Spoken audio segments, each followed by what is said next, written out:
All right, we've got so much breaking news for you in this extraordinary case. We're talking about this woman, Zoe Rosenberg, 23 years old. She faces up to 5 years behind bars. She was arrested back in November 2023 for rescuing 4 chickens. And the big battle is really a tug of war, an existential battle over industrialized animal agriculture.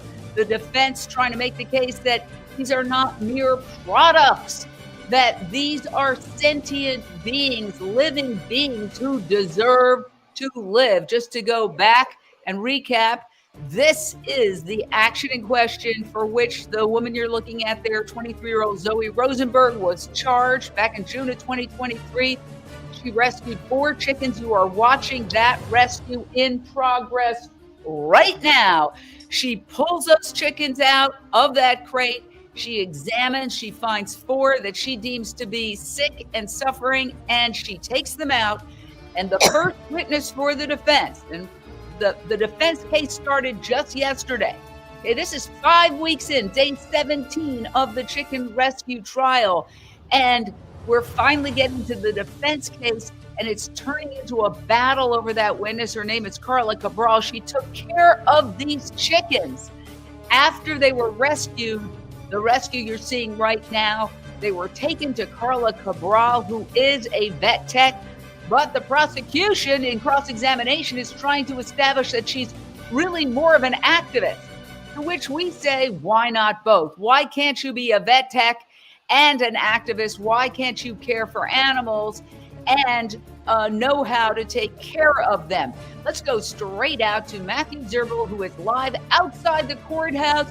Court's set to resume in just about half an hour. Matthew, you were in court yesterday during this dramatic back and forth between the prosecution and the defense over essentially how to characterize Carla Cabral. What can you tell us? Yeah, so the prosecution now, I don't know if you can turn the music off, sorry. Yeah, the prosecution now I will. Is trying to paint Carla as a radical activist who will say anything that she, do anything that she wants and say anything that she wants to for her case in court. Trying to say that she has a lot of bias and therefore can't speak honestly about the state of the chickens. That's essentially their argument. And it really all hinges on just 1 or 2 questions that Carla answered.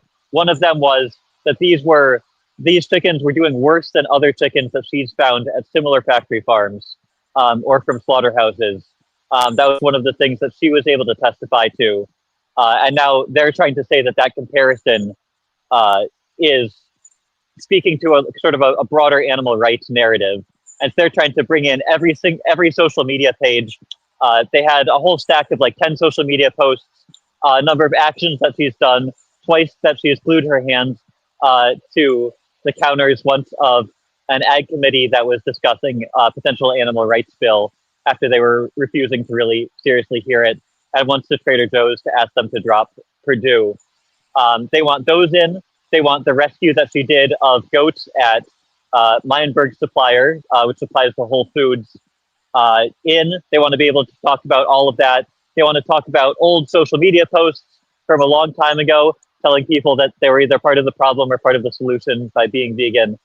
And largely the judge has been just allowing them to bring all of those in. He's denied 1 or 2 social media posts as potentially prejudicial. But as the defense is saying, all of these are incredibly prejudicial, bringing in the same idea again and again and again, just to hammer it home, just to, it's not really adding anything to their case to bring it in past 1 or 2 social media posts to say, yes, she is very committed to animal rights.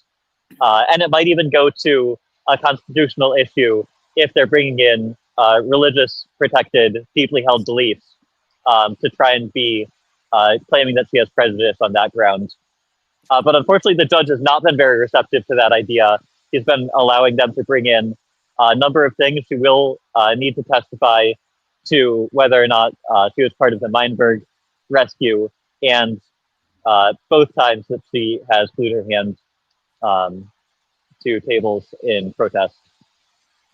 I just want to ask you a follow-up. Also, when they were trying to select the jury, and they have 7 men and 5 women finally selected, did the prosecution ask prospective jurors if they were vegan or knew any vegans? And then if they said yes, they used their peremptory challenges to get rid of them? Yes, they did. There were 2 people that I was watching as they did that. Now, they don't have to say exactly why they're using a peremptory challenge, but it did seem pretty clear to me that that was the only thing that they'd potentially be opposed to with those jurors. Thank you so much, Matthew. Great update. Wow. So are we criminalizing veganism? Let's go straight out to Ellen Dent, Animal Alliance Network. What are your thoughts when you hear about this? I mean, it sounds pretty prejudicial to ask the jurors if they're vegan or if they know any vegans. It just seems like pretty outlandish to even go into the fact that you might know a vegan. I know there's somewhere around 1 to 2% of us out there, but most people do know someone vegan, and I don't know how that would, hinder them from being able to make an unbiased decision in this case. So I wonder what kind of rights we have as vegans not to be discriminated against. Very interesting points. Now, what I'd like to do before we go further is to play some sound of Carla Cabral herself talking about this case. This is on social media. So let's listen in and then analyze on the other side. She's very forceful, but is what she's saying inherently bad? In other words, can you be a vet tech, which we're going to talk about her credentials in a moment, and have strong feelings that animals aren't products? What would you do to save someone's life? If they were sick and needed help, would you help them? What if doing that meant you might go to jail? Well, my friend Zoe Rosenberg did save not 1, but 4 lives. Poppy, Aster, Ivy, and Azalea were very sick, crammed into crates on the back of a transport truck at Poultry Slaughterhouse in Petaluma, California. Zoe saw them and took action. She saw that they were in desperate need of medical attention, so she saved them. And after a lot of care, they're alive today. But for this act of kindness, she was arrested and is facing up to 5 years in jail. Why? Because they're chickens. And today, they are seen as things. As the law stands, these beautiful sentient beings are mere objects, commodities. But we know better. People acknowledge that a dog or a cat is not an object, not a dented can on a shelf. And chickens are no different in any of the ways that matter. Zoe has spent her entire life fighting for the rights of all living beings, and I stand with her in that fight. Will you?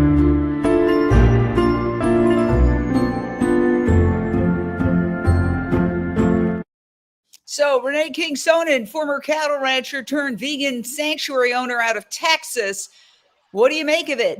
Is it an either or could Carla be a vet tech who took really good care and analyzed these animals for their illness after they were rescued and be an activist?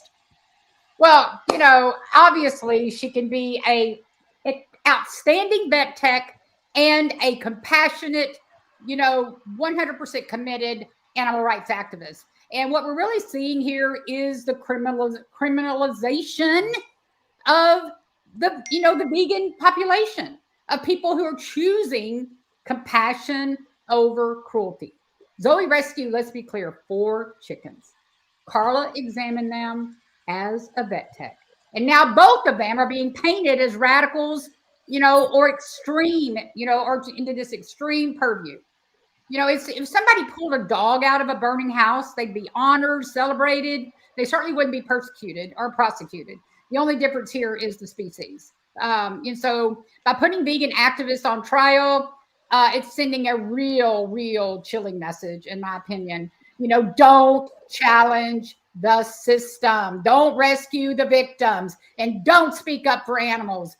It's not just Zoe that's on trial here. It's our very heart, our heartbeat, for these animals. And, Carla is like the bridge the jury needs to hear. She's not just an activist. She's a trained veterinary technician with years of experience caring for animals in emergency rooms. She examined those chickens, the rescues, and saw horrible wounds, infections, suffering, and instead of honoring her expertise, what are they doing? The prosecution is demonizing her because of her compassion, because she's an animal rights activist. But science and compassion, they should not be on opposing sides here. They're actually inseparable when it comes to the truth here. All right. Well, let me just talk a little bit about her background. Her background, which came out in court, is that she started her career in vet tech school, and then she learned assessment and caretaking of animals. She worked at an emergency vet hospital in the overnight emergency room in New York, in emergency triage and the ICU there, training other vet techs. She moved to Arizona, University of Arizona, as a research specialist to run a lab, train students, and monitor mouse colonies. And this is now how I'm learning that, yes, she was previously involved in sort of the vivisection world. And, a lot of people who are in a situation where they see animals in laboratories become animal activists. One of the lead people at PETA is a doctor who was a vivisector, and she couldn't take it anymore. And she left the profession and started to work for PETA to end vivisection. Finally, Carla worked at the One Living Sanctuary, her most recent position, Jolene's Retreat Sanctuary. So there you have it. That seems like pretty good credentials. Annie Abram of the Captain Paul Watson Foundation, what are your thoughts? Yes, indeed. I agree with all that you've said, and Renee and Ellen. Carla would definitely be considered a hero had it been a different species, whether it's a cat or a dog, even a horse, possibly. We would have said, oh my goodness, what a hero. And everybody, thousands, millions of people would prop her. But just because of species difference, and this is based on discrimination, innate discrimination, that we've been raised to think that one species has higher priority over another. I've had a chicken, and I know I rescued that little chick from my neighbor who always bought animals for her kid as toys. He actually burned some of the turtles he had under hot water. I had to rescue two of them. One died immediately, the other survived. And two so big, and I sent to sanctuary. This little chick, she ran to the door every time I turned the knob, the key. She would run with chick, chick, chick sound, and run with her wings backwards like a dog until I would carry her. She would not muzzle and then cuddle with me in my arms. That's when she was quiet and comfortable, just like a dog or a cat. I was shocked to learn this. I didn't expect all this. They're no different than our dogs and cats, and they deserve the same consideration, love, and care and rescue we give, and considering those who rescue them, love them as heroes, not criminals. Especially Zoe, with her illness, I prop her. What a beautiful soul. She has the heart, the soul, the courage to put the animals before her. So, yes. And and Carla too. It's not obviously. just you saying that. There are people coming out of the woodwork to praise Zoe, and they're not exactly just fringe animal activists. Moby is one of the most successful musicians in the world. He is a pop star and award-winning artist, and it's worth playing. He has also publicly praised her, comparing Zoe, the defendant, to Martin Luther King. So the fact that the Chronicle and Yahoo News are covering it and calling it a chicken rescue trial, I think that's great. Isn't that great? Yeah, so it's people want to do the right things, but I feel like everyone's just so overwhelmed. We made a movie last summer, and Zoe was in the movie. What I would say to Zoe, because I've never been in that situation, so I can't be so presumptuous as to say I understand it, but when you look at history, the number of people who've been where she is, the people who've been arrested and persecuted for their ethical beliefs, she's certainly in good historical company. You know, she's in company with Cesar Chavez and Martin Luther King Jr. and on and on and on, like with the suffragettes, like so many people have been arrested for doing the right thing. So I don't know if there's any comfort in that, but she's certainly on the right side of history. So there you have it. You have one side, the prosecutor, essentially trying to say, well, what they're trying to say is you can't really correctly and objectively diagnose animals if you are an activist. That's, I think, their underlying message. Correct me if I'm wrong, Matthew. I mean, is that the sense you're getting?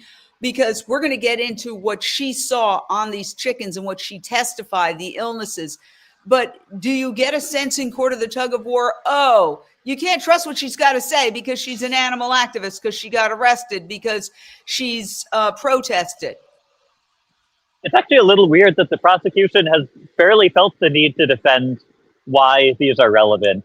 All they say is something about bias, but they don't really say what specifically they're alleging that she might be having a bias to do or to say. I guess implicitly it's that she would be maybe overhyping the conditions that the chickens were in to describe them as worse than they really were. But they haven't even very directly made that argument. Interesting. Well, let's talk about what she herself said about these chickens. I've got some quotes from a feed that is monitoring. And by the way, we're not in court with cameras rolling because we were rejected. We asked to be the pool camera. There are no cameras in the courtroom, moving or still. So this is how we're getting information from the court. So here's what she said about 2 of the 4 chickens. Aster, that's one of the chickens' names. Cabral testifies to finding bumblefoot, a bacterial infection that caused the pads of her feet to scab. Left untreated, it could be fatal. Aster had many lacerations on her body and diarrhea that worried Cabral about a parasitic infection. Now, moving to Poppy, another one of the 4 rescued chickens, she had a large wound on the end of one toe, a wide stance, and was wheezing and had effortful breathing. And then the jury saw footage of Carla bandaging Poppy's leg. Poppy was sent to a medical center for further help. So, what do we make of that? I mean, that's very specific, Michael Fujimori, of what the defense is saying. They're saying that these weren't just randomly rescued animals, that they were sick animals who needed to be rescued. Yeah, I agree that this was definitely a compassionate act. And like everybody else has been saying, if it was a dog, she would be praised. But because of they're only chickens, that this is actually being brought into a court of law when it's obvious that there was really no crime committed. And it was just an act of compassion from Zoe to try and help. But my question is, will the jury accept what she has to say with the prosecutor hammering home over and over again, which the defense says is very prejudicial, her animal rights activism? I would hope not. I would actually hope that the jury would take into consideration Carla's experience as a vet tech. And but it's obvious that the strategy of the prosecution is to try to tie Carla in as somehow being biased towards the defendant, Zoe. So I would hope that the jury would not take that into consideration and just look at the facts of the case. Thank you so much. So Zoe and Carla have been involved in a lot of actions. And while to the general public, they might seem very unusual, and of course, the company in question has characterized Direct Action Everywhere and all its members, including Carla Cabral and the defendant Zoe, as extremists with a radical agenda to end animal agriculture, denying all allegations of animal cruelty, and they're invited on any time. But let's take a look at one of the recent actions and then talk about it on the other side. I'm going to try to play this to you, and let's see how it goes.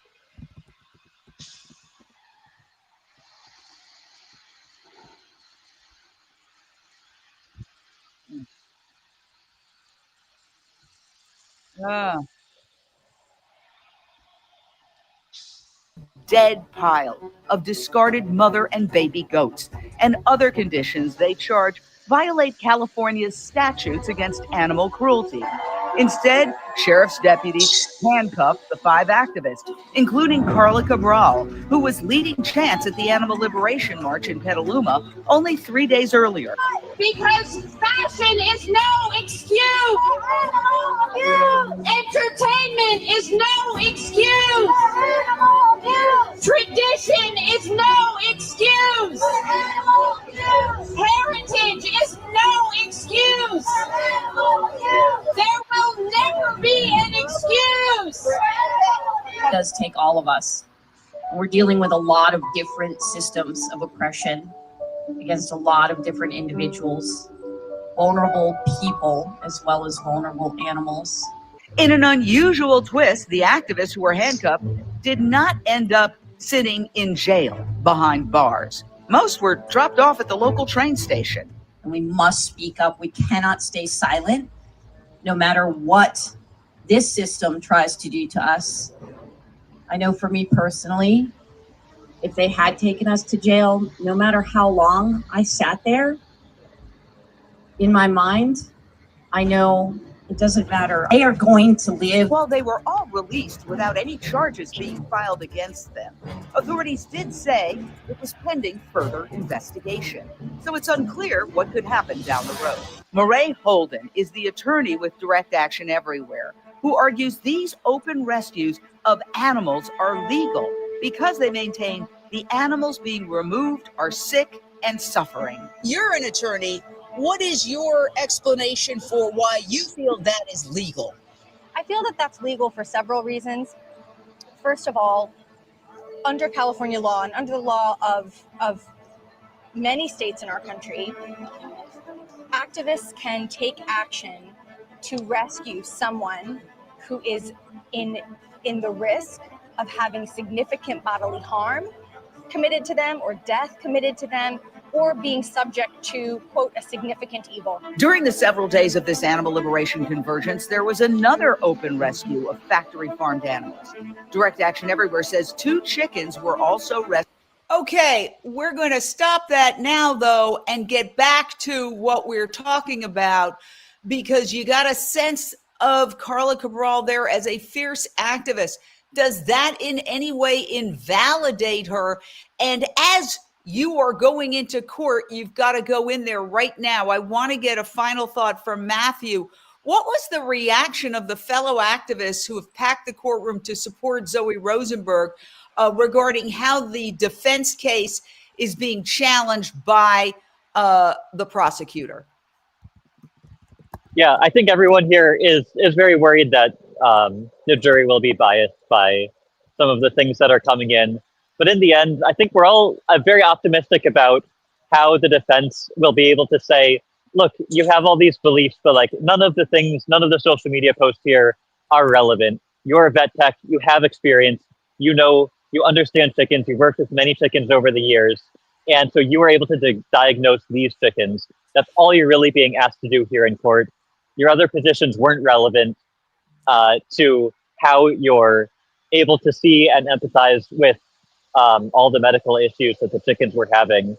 And I think it's going to show that Carla is incredibly brave in the end. I don't think that the prosecution will be able to, in the end, paint her so badly. Even just watching today, there was a hearing before outside of the jury's presence in case Carla would want to take the Fifth Amendment when talking about the goat rescue that she did. And she was smiling as she said, no, I'll talk about that. I won't plead the Fifth Amendment. And I will say everything that I've done because this is something I believe in. And I think that will also show to the jury. Thank you, Matthew. I know you got to get into court. Great job today. Appreciate you. Matthew Zerbel, thank you so much. All right. So appreciate you. All right. Well, let's round robin. What are your thoughts, Renee King-Sonnen?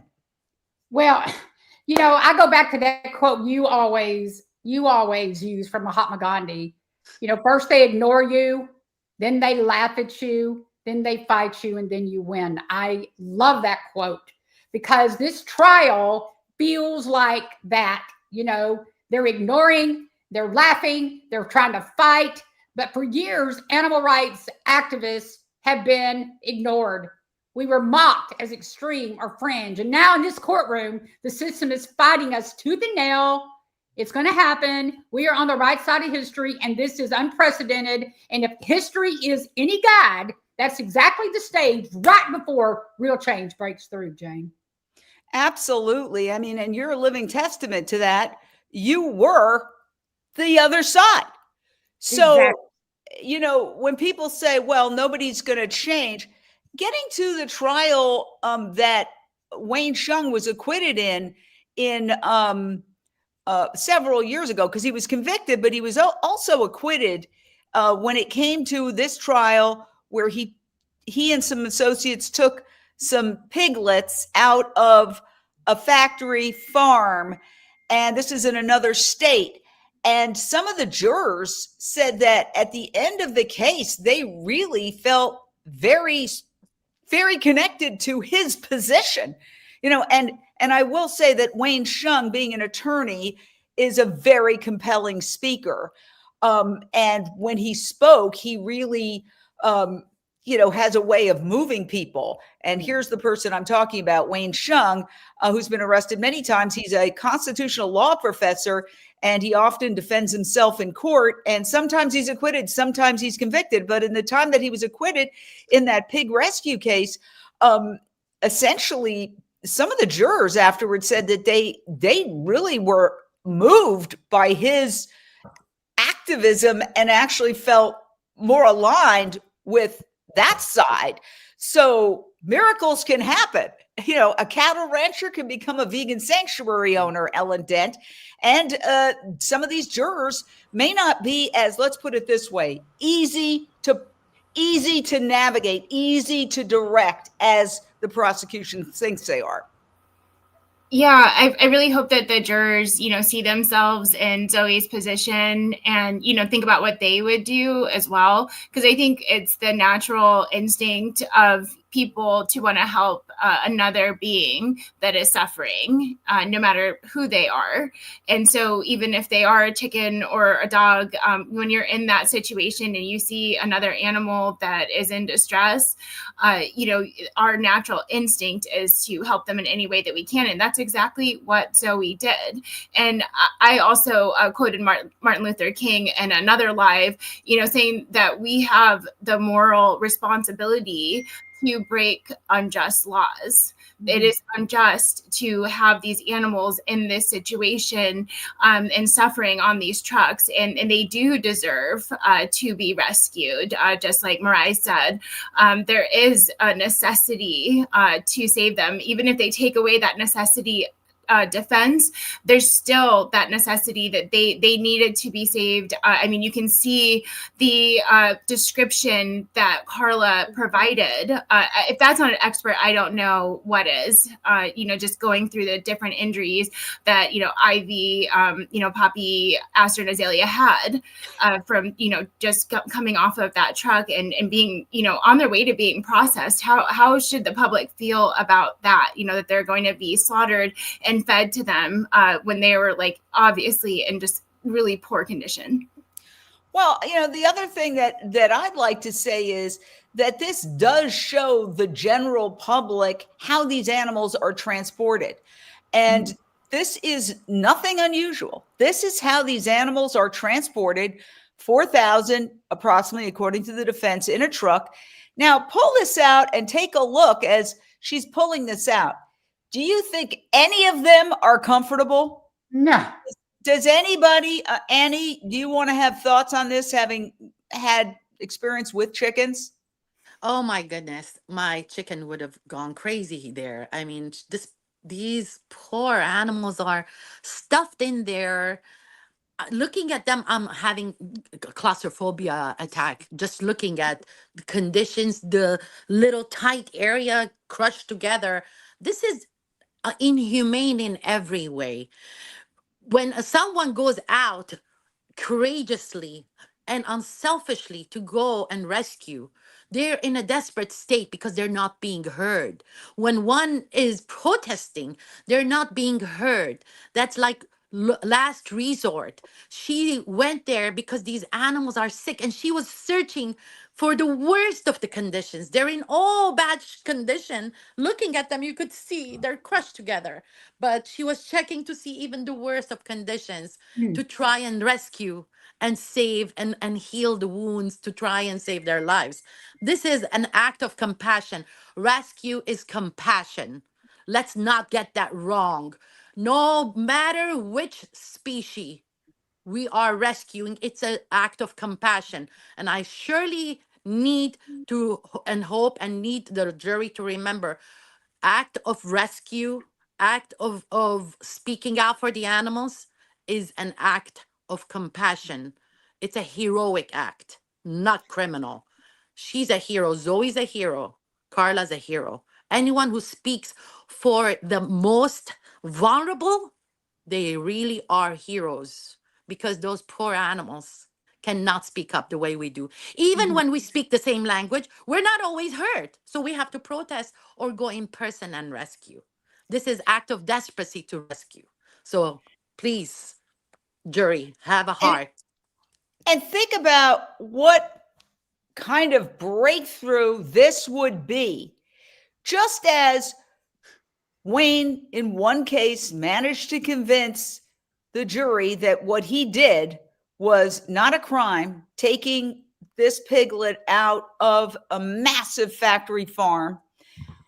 If this case were to come back not guilty, it would elevate chickens to the realm of consideration that pigs and cows have, which is not much.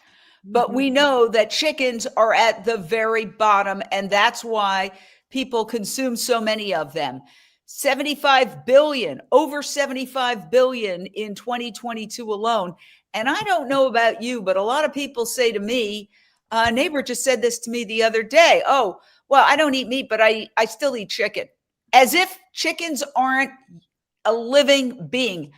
And we've got to wrap it up, but I want to get some thoughts on that concept, the concept that this is game changing, because the vast majority of animals that are consumed for food are chickens, overwhelmingly, as you can see from this statistic. And because chickens are the lowest on the totem pole, the lowest in terms of consideration of food animals. So the fact that this is putting the chicken industry in the spotlight and showing things like how they're transported. And I just want to point out that the company in question, Purdue, which we invite on anytime, says that they have very high animal welfare standards. They say no cages or crates. Well, the way they're transported is in crates. I think we all have to agree to that. Okay. So let's look a little bit at the transport issue. That's another factor. You could go to corporate.pursuefarms.com/responsibility/animal-care and read all about what they say their record is on animal welfare. And again, they say they have the highest standards of animal care and they give their birds space to roam, and that DXC is a radical group, an extreme group with the radical agenda to end animal agriculture. On the other side, you have DXC saying, well, we've tried to report what we consider to be extreme animal cruelty on the part of this and other industrialized animal agriculture facilities in Northern California. And law enforcement has repeatedly, over and over and over again, refused to investigate. Indeed, when the law enforcement officer went in responding to Zoe's rescue, he testified in court just a couple of days ago that he did not look at the condition of the birds at all, calling them products and saying he would not touch the products for fear of contamination, didn't even refer to them as living beings. So final thoughts, Renee King-Sonnen. God. Where are we? Where are we as a trial? Where are we as a society? Well, as a society, we have to really stop and think about who the real victims are here. I mean, if an animal is already sick, like these chickens were, bleeding and unable to stand when it comes off of a slaughter truck, was it ever really food to begin with, or was it already a victim? I mean, why would we be eating beings crammed in cages that are caked in feces, you know, dead animals, and call that, why are we calling that food? Those are victims. You know, we would never tolerate that with, you know, our cats and dogs. Why are we eating these horrific, these horrific conditions? These birds, and the fact that the industry calls this humane transport, when so many animals arrive dead or dying before they even reach the kill floor, and consumers are eating that. If the transport alone causes this much suffering, what does that say about the system as a whole? Really? And let's point out again, we invite the companies on anytime, and also that, you know, they say that the chickens that are ill are not processed for food. That's why they have a condemnation pile. And actually, the condemnation pile of dead birds was shown to the jury. In this case, they've already seen that. So let's move on to Ellen Dent. Your thoughts? You know, I think it really speaks to the cognitive dissonance for your, you know, experience with someone from the general public who doesn't think that these chickens in particular are, you know, meat, that they're not flesh, just like you or I or our companion animals. And so I think that we really need to break through that cognitive dissonance, you know, that says that, you know, certain species of animals are deemed food. You know, I think someone put in the comments, it's speciesism. And that's something that needs to be, you know, completely obliterated. And I hope that this trial will give the opportunity for not only these jurors, but the people that, you know, learn about Zoe's story, that see it being publicized, to really make that connection that this was not a truck full of wilted lettuce. This was a truck full of beings that have feelings and thoughts. And, you know, like Annie said, they hug. They nuzzle with us. And this is what they are met with, is suffering and death. And that, to me, you know, just completely blows away anything, you know, that this company with this, you know, so-called farm could say about having the highest standard of care.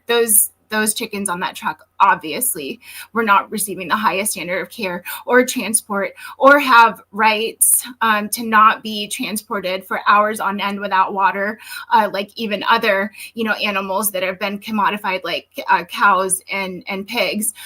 You know, they are literally treated like objects, and they are not. Thank you, Ellen Dent of Animal Alliance Network. And again, we do invite the companies on. And let's face it, these are industry-wide standards. It's not like it's just this company with that truck. That's you when you're driving in the freeway, as soon as you get out of the big cities and you see these trucks, that's the way they look. This is the industry itself. Michael Fujimori, your final thoughts. Yes, Jane, I've you know, as an activist, I've gone many times to chicken slaughterhouses to bear witness. And I can tell you that in person, it's much worse than the video shows. You see the chickens with half their bodies gone, broken legs, just stuffed like garbage into these trucks. And so if there's any positive thing to come out of this trial, is that it's shining a light on this horrible industry that, you know, that is taking advantage of these poor animals who cannot defend themselves. So that's my one wish, is that I hope that this can be a game changer as far as the way people look at these sentient beings. Thank you, Michael. Annie, you have the last word. Yes, but a part of what the industry does is hide these realities, these ugly, inconvenient realities. My chicken loved for me to sing, would sing with me sometimes with little chirps.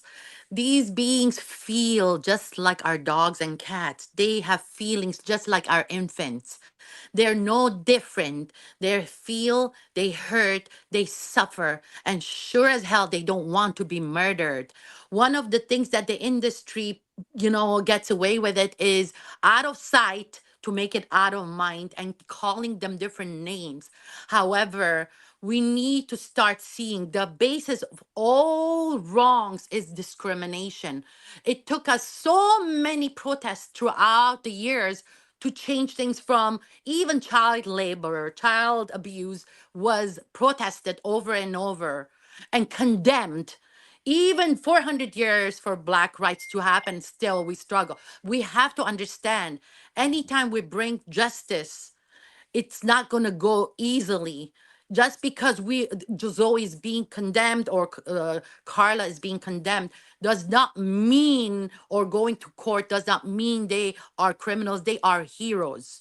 Just like Moby said, they really are heroes, like Martin Luther King and everyone else. These animals have feelings.